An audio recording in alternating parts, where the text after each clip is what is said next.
അമ്മയ്ക്കും തിരുകുമാരനും 1000 നന്ദി.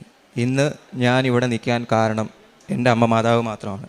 കാര്യം എൻ്റെ പേര് ശരത്ലാൽ. ഞാൻ കായംകുളം പുതുപ്പള്ളിയിൽ നിന്നും വരുന്നു.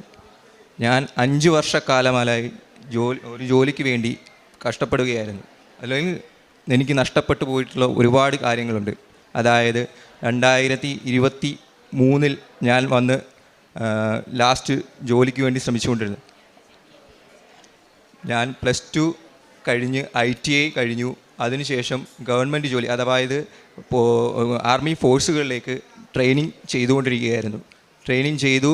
അതിൽ എല്ലാ ഭാഗങ്ങളിലും ഞാൻ പാസ്സായി. പക്ഷേ അതിൽ എന്നെ വീഴ്ത്തിക്കളയുകയാണ് ചെയ്തത്. ഒരുപാട് ഘട്ടങ്ങളിൽ ഞാൻ വീണു പോവുകയാണ് ചെയ്തത്. അവസാന പ്രതീക്ഷയായി ഞാൻ